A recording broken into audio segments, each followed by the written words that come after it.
Sejam muito bem-vindos, bem-vindas a mais uma edição a respeito do nosso aplicativo Espelho, Espelho, Eu, no outro, né, pessoal? Porque a gente se vê através do outro. É o relacionamento que mostra se nós estamos gerando empatia, simpatia, alegria, estamos gerando aceitação, como que nós estamos sendo vistos dentro de cada coração e como nós estamos recebendo o outro dentro do nosso campo afetivo. Hoje eu vou falar a respeito dos marcadores somáticos, é isso, pessoal, e mais, é claro, vamos evoluir aí com relação a esse assunto dentro do nosso estudo, referente à questão desses marcadores somáticos. É uma teoria aí do Damasio, né, que trata sobre as questões da teoria comportamental. E esse pensador ele foi muito profundo com relação a esse assunto, e ele é muito moderno também, porque o corpo como sinal da experiência de trabalho.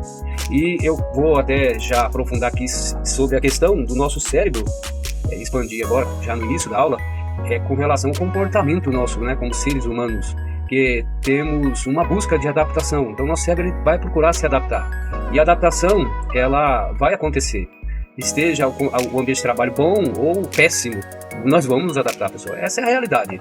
Então vamos lá, a pergunta-chave aqui com relação a esse nosso treinamento hoje é a seguinte: quais sinais as pessoas carregam quando convivem com uma forma de gestão? Olha aqui, pessoal, que tema provocativo, mas vamos desembrulhar esse conteúdo porque ele é denso. Vamos lá.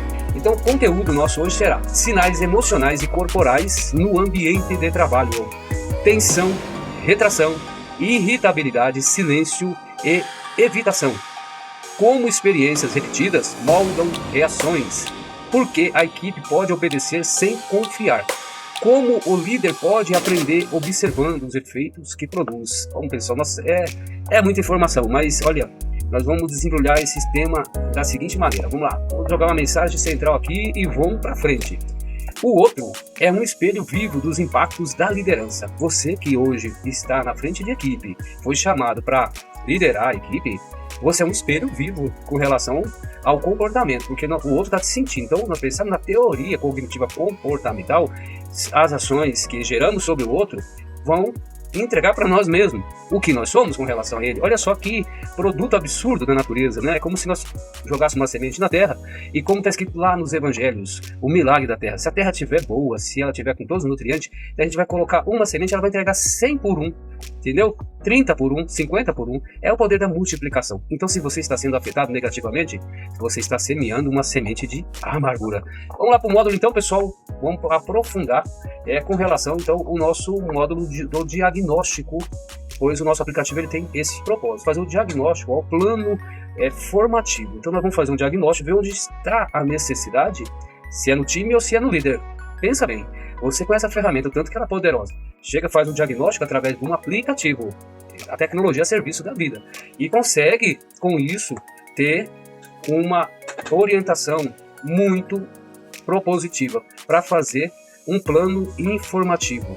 Então é assim, o que fazer depois que o diagnóstico revela fragilidade? Então, uma vez que nós estivemos lá, fizemos uma análise, conforme nós tratamos, sinais emocionais do time, demonstra que os aspectos ambientais estão gerando sinais como irritação, estresse, fadiga, pode ser mental, fadiga física, como a física a gente consegue ver tranquilamente, mental também.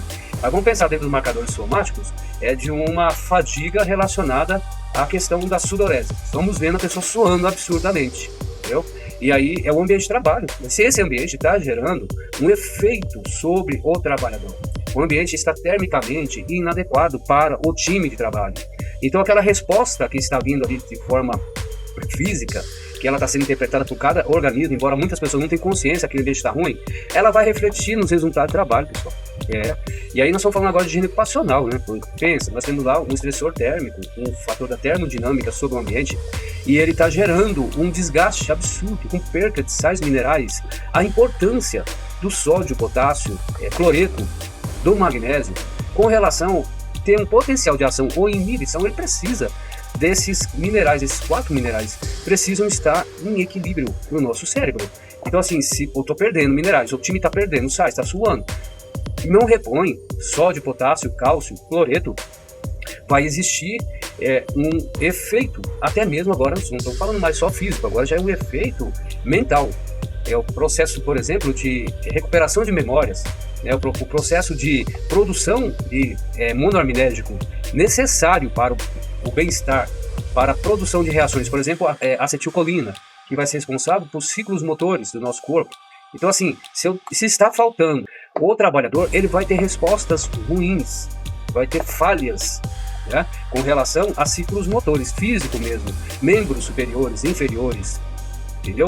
Então nós estamos falando de cabeça, corpo e membro no processo, e de acordo com um fator ambiental pode estar comprometido. Então não é só essa questão do calor, mas o ruído, né, também ele é um fator. Ele não vai retirar o ruído, como acontece com o risco físico calor, ele não vai conseguir remover os sais minerais, porém ele tem capacidade de gerar, através das pressões sonoras, vai depender da frequência, se é uma frequência baixa, média ou alta, vai gerar um efeito também sobre o organismo, através do trato auditivo. Então, são fatores ambientais. Aí nós temos fatores ambientais como dispersóides, por exemplo, também, que esse vai, de fato, causar problemas absurdos no sistema circulatório, que vão comprometer o sistema sanguíneo, que ao ser absorvido pode ser por pele, via respiratória, digestiva, pessoal, vai comprometer, por exemplo, a ATP, produção de energia necessária para a sobrevivência humana, né, para a geração de resposta ciclomotora de novo, para o bem-estar, para o equilíbrio, para a acetilcolina, para tanta coisa. E por questão ambiental nós temos a possibilidade, de acordo com os fatores de risco respiratório, os riscos de concentrações, a fatores de risco químicos, podemos ter respostas muito ruins. Então, o ambiente de trabalho, ele vai demonstrar, a gente vai conseguir ver o ambiente impactando. Então, a teoria do Damasio com relação à questão dos marcadores somáticos é uma adaptação de fato. Não só ele, mas tantos outros pensadores, eles conseguiram nos orientar através de estudos, através de análise, através de, diversas respostas que eles perceberam em comportamento, trazer-nos informações importantes para nós hoje, a nível de engenharia, a nível técnico, a nível de prevenção, criar um ambiente de trabalho adequado.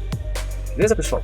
E tensão, retração, irritabilidade, silêncio e evitação são efeitos do quê? Do ambiente, o ambiente impondo sobre o trabalhador essas questões que eu tratei sobre os fatores de risco, ou seja, fontes geradoras de perigo, ruído, calor, vibração, químicos nas suas diversas formas de manifestação, entendeu? E também outros fatores que estarão no ambiente. Eu não estou falando de pessoa, não, é ambiental mesmo.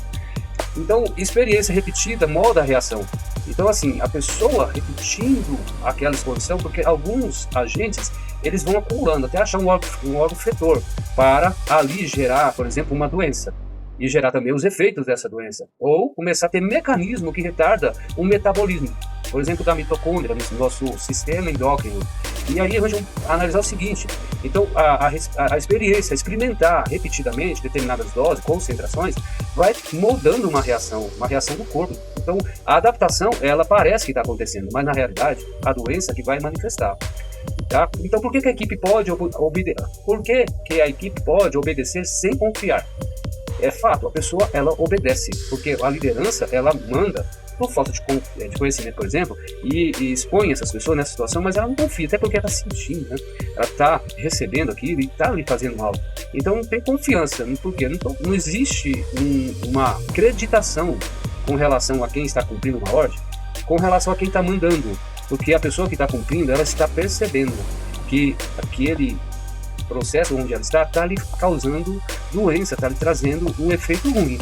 Então, como o líder pode aprender observando os efeitos que produz? É isso, pessoal.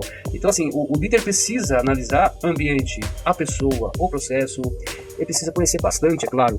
Para quê? Para poder, através desse conhecimento, ver qual que é a melhor técnica que ele vai utilizar em nível de liderança. Vai ser diretiva, vai ser uma liderança participativa, situacional, e nós vamos desempacotar esses assuntos todos, pessoal. Então, vamos lá então para o módulo diagnóstico do plano informativo. Então, o plano informativo é onde a gente vai preparar o líder. Para quê?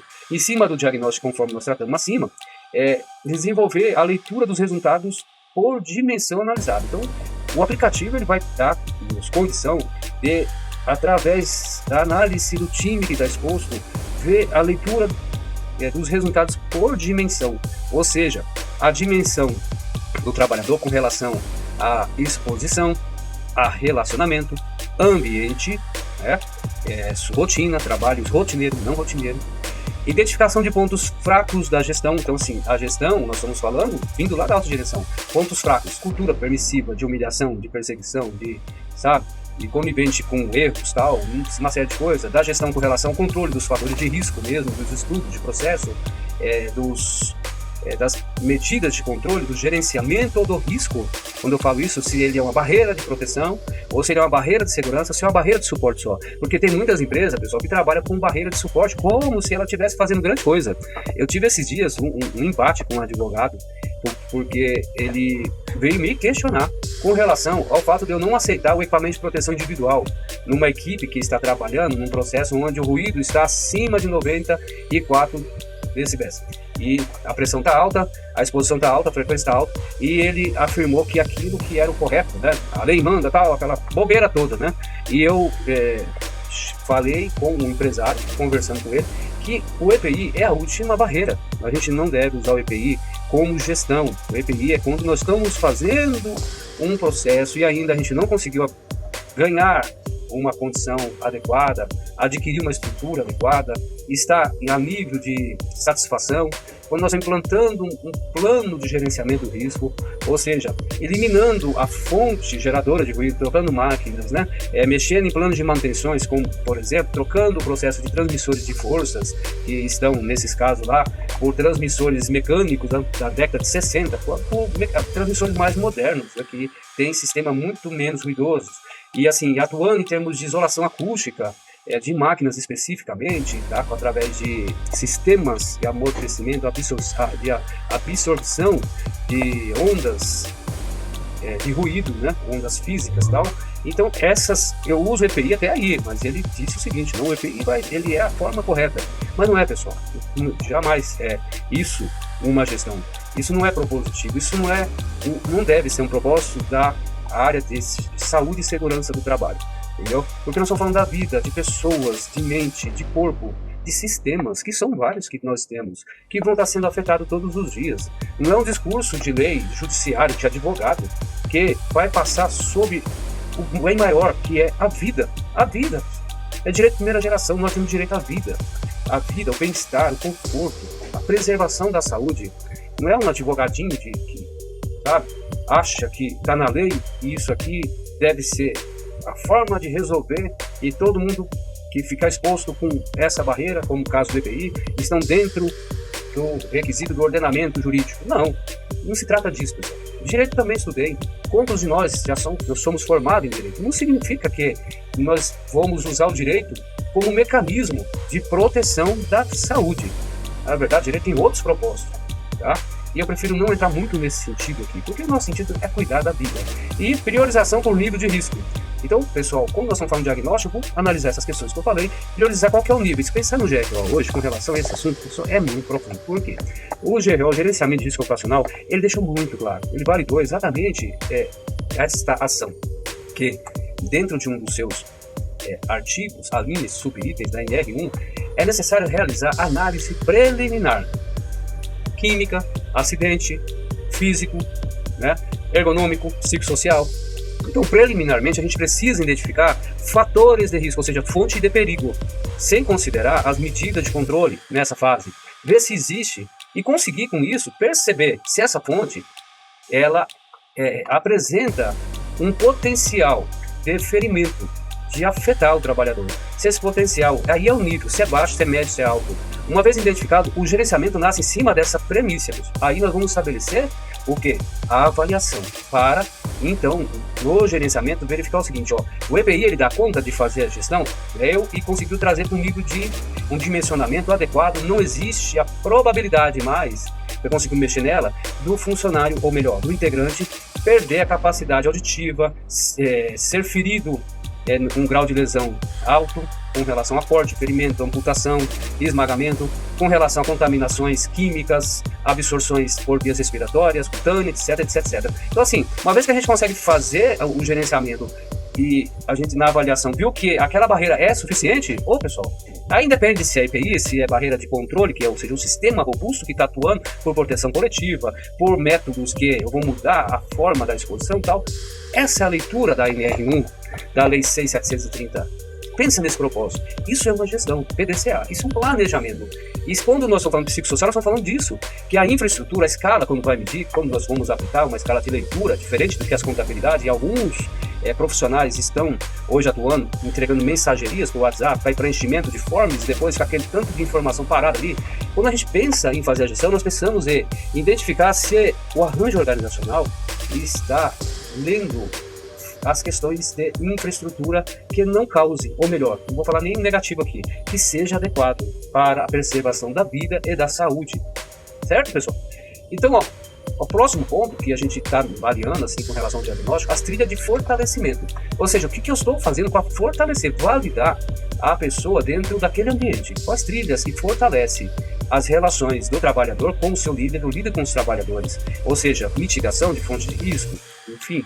Qual que é as melhores formas da gente conseguir gerar uma condições, uma relação através do reconhecimento na fase diagnóstica e aí sim fazer uma gestão, treinamento, barreira de segurança, barreira de suporte, barreira de controle, né? Desenvolvimento de competência. Olha, pessoal, aqui é assim, extremamente necessário, né? Então, um diagnóstico pronto, aí a gente já tem todas essas informações que eu passei acima destrinchada, ou melhor, esmiuçada, né? Já analisada ali, ó, tudo. Aí nós vamos desenvolver a competência. Compete ao líder isso, ao liderado isso. Dentro do time, as pessoas. Aí se pensar no item 7 do PDCA, da ISO 9001, 45001 e outras demais normas, a gente vai ver que nós precisamos ter o apoio para ter as pessoas competentes, as infraestruturas necessárias, é um arranjo adequado. E o plano de ação para a liderança, ou seja, uma vez feito tudo que eu disse acima, nós vamos jogar isso no plano de ação. Esse plano de ação, o aplicativo, ele organiza ele, para que a gente possa perceber, olha, nós temos tudo isso de necessidade para melhorias e nós vamos seguir nesse plano. Então nós vamos melhorar a infra primeiro, vamos dar suporte, vamos treinar o pessoal, vamos treinar a liderança, vamos criar com isso um ambiente adequado, entendeu? Isso é treinamento propositivo. E isso entra dentro de NR10, NR1, NR5, NR7, NR11, né? NR12, 13, NR17, 20, 23, por aí vai, pessoal. Então a gente percebe o seguinte, não é questão de treinar a NR. A norma, ela não está hoje, através da NR1, buscando esse treinamento genérico. Por isso que a gente precisa primeiramente partir da fonte hoje, geradora. Fazer análise preliminar. A gente identificar o nível das fontes geradoras de perigos, de riscos. Né? A gente precisa, depois disso, antes de ir do PGR, do programa, antes de jogar na programação. Programação é aquele conteúdo, vou desenvolver um programa do quê? Daquele gerenciamento, entendeu? Então, gerenciar é identificar e diagnosticar. Então, a mensagem, pessoal, que eu trago com relação a esse assunto é o seguinte, ó, o diagnóstico só tem valor quando vira ação. Ele precisa ir para ação, ele precisa ser implementado. Isso é fundamental, beleza? Eu desenvolvi esse tema hoje sobre os marcadores somáticos e eu vou falar no próximo módulo com vocês sobre treinamento com propósito, não treinamento de prateleira, como nós temos visto sendo desenvolvido aí com relação a vendas de cursos, falsificação de certificados, né? Enfim, só para cumprir igual o advogado falou lá, não, deixa que ele se vira com esse BI, que a gente tem que proteger o capital. Não, pessoal, nós precisamos proteger a pessoa, porque a gente quer pessoas trabalhando felizes, buscando para si os seus propósitos e dá para a gente melhorar esse mundo das organizações como profissionais alinhados com ética, né? Bom, nos veremos na próxima aula, obrigado, até aqui, até lá, valeu!